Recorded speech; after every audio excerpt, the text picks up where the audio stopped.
Bonjour à tous, je vous retrouve comme promis pour la présentation du tarot, enfin d'un des deux tarots que je suis allée chercher au point relais cet après-midi en faisant mes courses.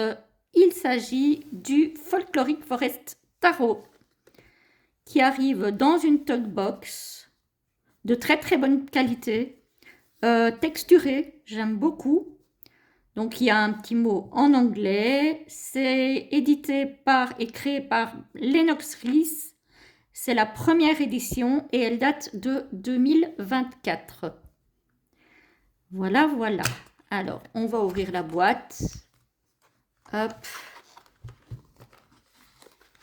On va sortir le tarot avec le livret.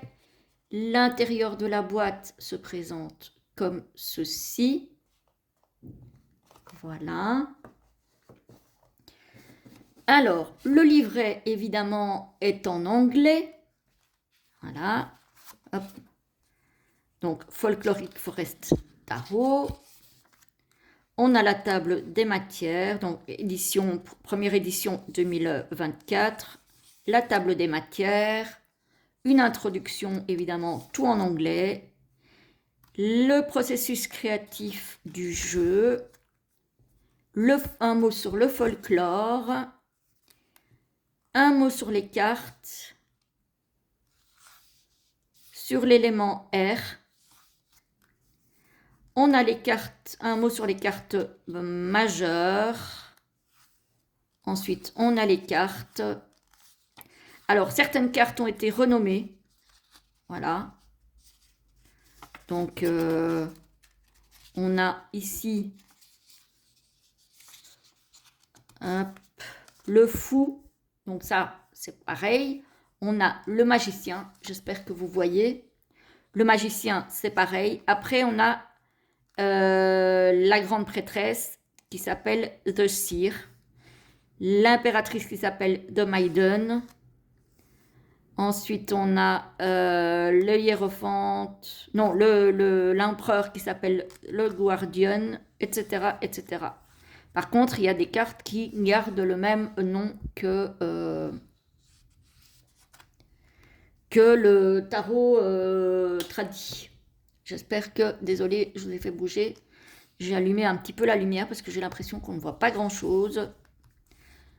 Voilà, donc on a toutes les cartes. Hop. On n'a pas d'illustration, par contre. Hein. Et ensuite, on a les arcanes mineurs. Voilà. Et on a ça pour toutes les cartes. On a à chaque fois une page par carte. Et on a à chaque fois un mot sur chaque suite en général. Voilà. Mais bon, tout est en anglais. Et puis après, on a des remerciements ici. Voilà. Alors, les cartes. Elles ont une bordure, des tranches, pardon, verte. Un très très beau vert forêt. Voilà, c'est très très beau. J'aime beaucoup. On a un dos qui est très beau aussi. J'espère que l'image, que la luminosité n'est pas trop mauvaise. Voilà. Parce qu'on a du soleil, mais il commence à baisser un petit peu. Donc voilà pour le dos. Et on va regarder toutes les cartes ensemble. Donc là, on a le fou. Le magicien. La grande prêtresse qui a été donc renommée de Cire. L'impératrice qui a été renommée de Maiden.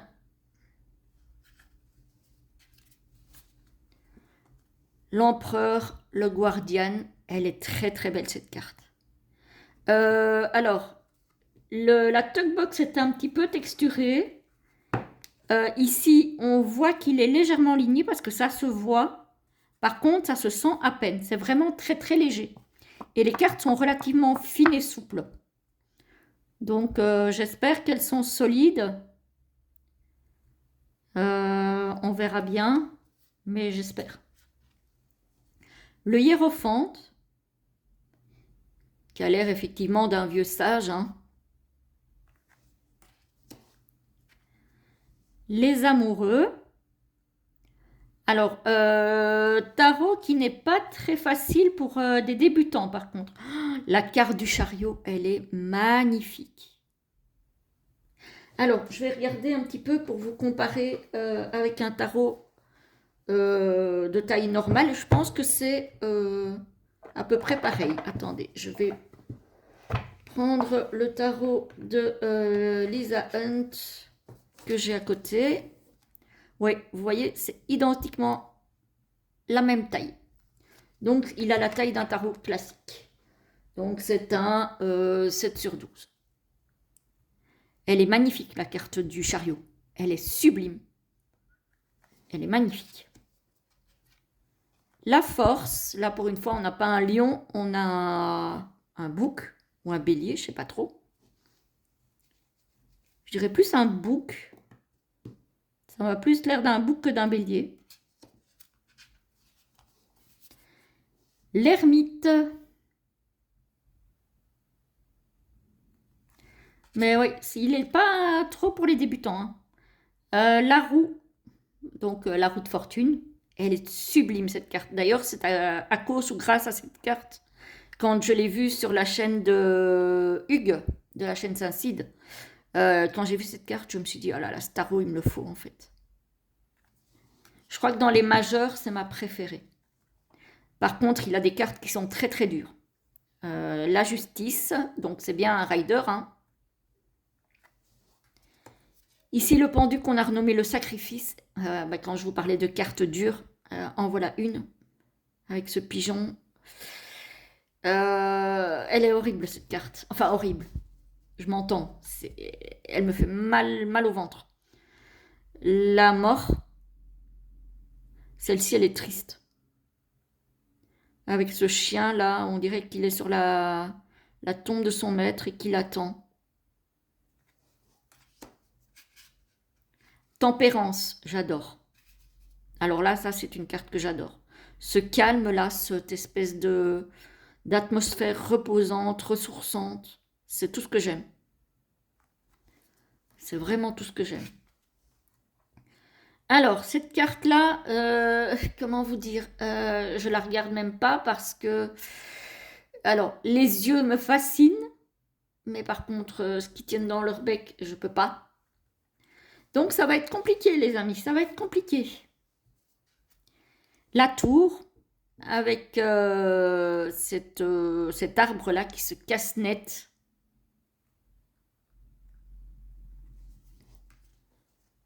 L'étoile. Alors moi, en général, je ne suis pas fan des nus dans les tarots. Ne me demandez pas pourquoi. En fait, je trouve ça un peu inutile, pour être honnête. Voilà, je trouve ça un peu inutile. Sauf que là, c'est très très beau. Donc là, ça ne me dérange pas. Sinon, je suis pas pour la nudité dans les tarots. La lune. On a une silhouette ici, on a une espèce de visage là.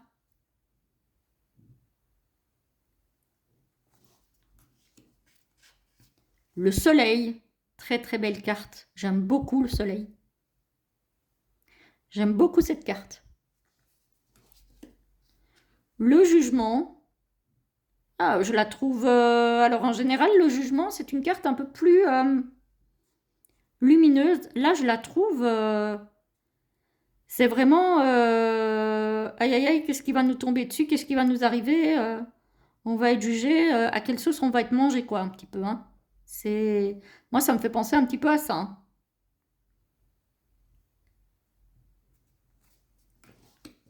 Et le monde avec une pomme et un papillon, une mouche, donc la transformation, hein, on va passer au cycle suivant. Et je pense que c'est une mouche ou une abeille ou je ne sais quoi. Hein, ça ressemble plus à une mouche. Vous me direz pour ceux et celles qui ont le tarot, moi ça me fait penser à une mouche plutôt. Alors, ici, on a... Alors, les suites ne sont pas renommés par les symboles.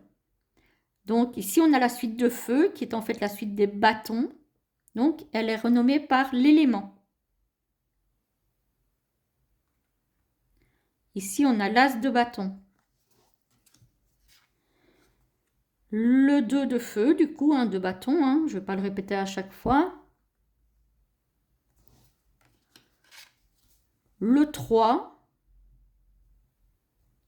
Et on a le symbole de la suite ici, au-dessus. Là, ça ne se voit pas fort. Je vais vous montrer tout à l'heure dans d'autres suites, ça se voit mieux. Et vous voyez, hein, il y a l'encadré doré. Et je trouve que l'écriture, la typographie dorée va très très bien avec le jeu. Le 4 de feu.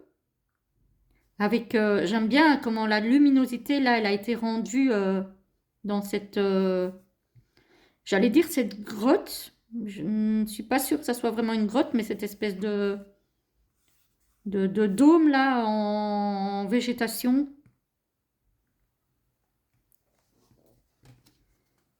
Le 5 de feu. Il n'est pas très engageant, lui non plus, hein. Je ne sais pas ce que vous en pensez, mais... Ouais, il n'est pas très engageant. Le 6 de feu. Donc le 6 de bâton. Le 6 de bâton, en général, c'est une carte de triomphe. Et là, oui, on a la couronne, mais on a les corps éventuellement. Il faut vraiment connaître déjà le tarot pour arriver à s'y retrouver. Mais je pense que je traduirai quand même certaines cartes de ce qui est marqué dans le livret pour certaines cartes. Ah, celle-là, elle fait mal. Elle me fait mal au ventre. La 7 de feu. C'est horrible. Ah là là. Le 8 de feu. On a cette idée effectivement de fuite en avant. Hein.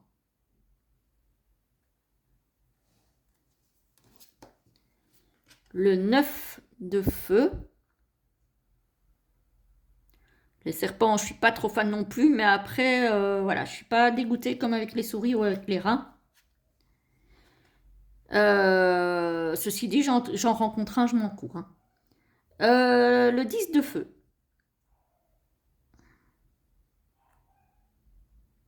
10 de bâton.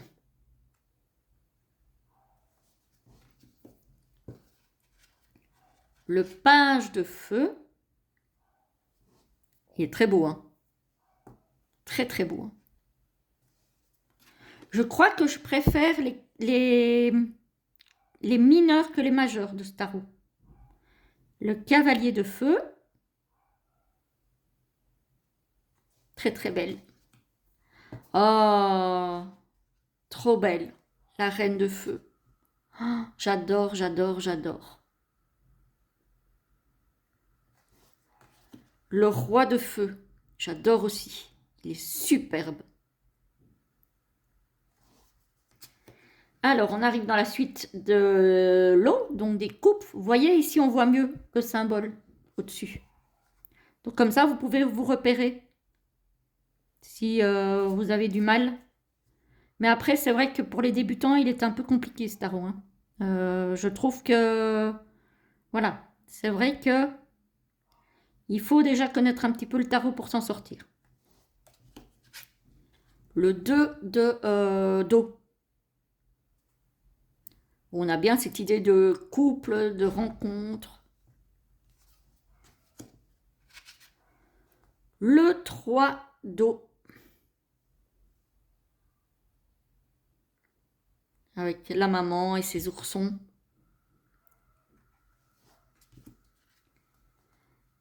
Le 4 d'eau. On a bien cette personne ici qui a l'air d'être blasée, déçue. Voilà, on a bien cette idée de 4 d'eau. Hein.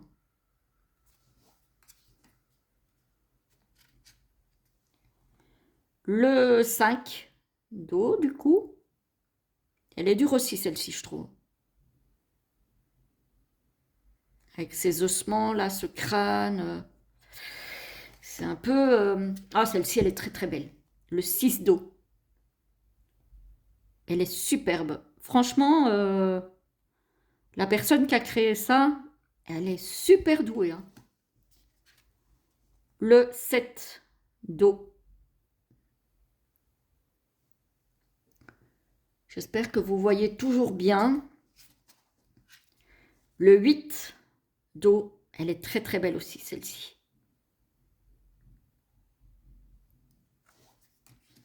Le 9 fait penser au bouquet du petit Lenormand. Le 10, celle-ci, elle est un peu plus gaie. Le cavalier avec, je suppose que c'est un saumon. Non, c'est le page, pardon. Je saute des étapes. Un saumon ou une truite. Je ne m'y connais pas trop en poisson, hein, je vous avoue, mais je suppose que c'est un saumon. Le cavalier d'eau. La reine d'eau. Et le roi d'eau. Alors, eux, ils peuvent se faire face ou... Enfin, ils peuvent se faire face, plutôt comme ça, ou se tourner le dos. Voilà. Ça, c'est bien fait aussi, je trouve. Alors, on arrive dans la suite de l'air, donc des épées avec l'as. Donc, pas mal de choses à gérer, à réfléchir, à planifier. Le 2, c'est drôle parce qu'ils sont 3 sur la carte. Le 3 d'air, 3 d'épée, il est très très dur aussi celui-ci, hein. Alors je sais que ce tarot rebute pas mal de personnes parce que il fait penser à la chasse. Je suis assez d'accord avec les personnes que ça rebute. Mais je trouve qu'il est tellement beau au niveau art que je suis passée au-dessus. Le 5 d'air. Très très difficile aussi cette carte, hein. Mais voilà, c'est malheureusement la réalité des choses et voilà, en forêt, c'est ce qui se passe.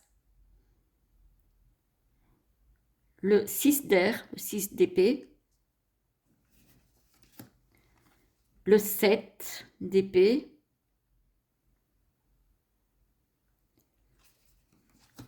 Le 8, oh là là, les pauvres. On a cette idée de... Je sais pas, quand je vois ça, je pense à fuir à tout prix le danger. J'ai vraiment cette impression-là. Bah là, voilà les chiens de chasse, hein. Le 9 d'air.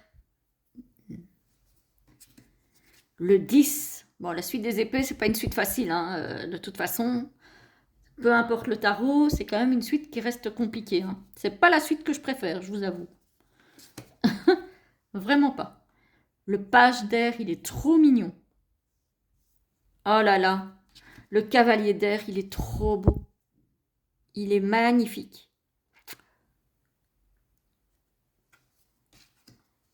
La reine d'air, ah bah, elle n'a pas l'air de rigoler, là, la reine d'air. Elle n'a pas l'air commode, hein. Elle a son petit caractère. Le roi d'air, avec son œil perçant, à qui rien n'échappe. On arrive dans la suite des deniers, donc la suite de terre, avec l'as. Le 2. Ah, il faudra vraiment que je regarde le bouquin, parce qu'il y a des cartes où je vois très bien la relation avec le tarot traditionnel, mais d'autres où c'est un petit peu plus compliqué. Donc, il va falloir quand même que je regarde comment est retranscrite, enfin, redessiner ce feu-là. On dirait du vrai. C'est super bien fait. Franchement, mais quel talent! Voilà, ici, le 4 d'air, on voit très bien ce que ça veut dire, hein. Ça nous parle de stabilité, de construction. Voilà, donc clairement, là, ça nous parle bien. C'est beaucoup moins évident pour certaines cartes. Le 5 d'air, de terre, pardon. Le 6 de terre, avec des framboises. Moi, j'adore les framboises. Ça me donne faim d'ailleurs. Je commence à avoir mon estomac qui réclame. Le 7 d'air, de terre. Décidément, je vais y arriver, hein. Le 8 de terre. Vous voyez, le 8 de terre, normalement, on a plus une idée de travailler dur, peaufiner les détails. Et ici, j'ai pas ça. J'ai pas ça. Donc, je vais aller regarder dans le bouquin. Le 9 de terre, bah là, on a bien l'idée de la récolte luxuriante, abondante. Voilà, on a bien cette idée-là, hein. Clairement, très très belle carte. J'aime beaucoup. J'aime beaucoup, beaucoup. Celle-ci aussi, hein, le 10 de terre, on a cette idée de famille, voilà, de bien-être familial, le fait d'être ensemble, dans le confort, d'avoir plein de choses à manger. Voilà, on a bien ça. Oh, le page de terre, il est trop chou. Il est trop mignon. Le cavalier de terre, il est moins mignon, lui. Il donne envie de se sauver en courant. Voilà, clairement, j'ai pas envie de faire ami-ami avec lui. La reine de terre, avec cette petite brebis trop chou. Elle a l'air toute gentille, toute mignonne. Et enfin, le roi de terre, qui est trop mignon aussi. Voilà, voilà les amis pour ce beau tarot que je suis très contente d'avoir, même s'il y a des cartes qui me font un peu frissonner, je vous avoue. Mais il est très très beau. Les illustrations, les peintures sont sublimissimes. Vraiment, la personne qui a fait ça est très douée. Donc, je vous rappelle son nom, c'est Lennox Rees. C'est la première édition et il s'agissait donc du Folkloric Forest Tarot. Voilà, voilà les amis, j'espère que ça vous aura plu. Dites-moi si vous l'avez vu passer, s'il vous intéresse ou vous rebute, hein, parce que voilà, je peux comprendre. Il y a quelques mois ou quelques années d'ici, il m'aurait rebuté aussi. Là, j'avais envie de passer au-dessus parce que je trouvais que les illustrations étaient tellement belles que voilà, j'ai pas pu résister. Voilà, je vous retrouve très très vite pour la deuxième présentation que j'enchaîne avec celle-ci mais que vous verrez un autre jour. Et je vous dis donc à très bientôt.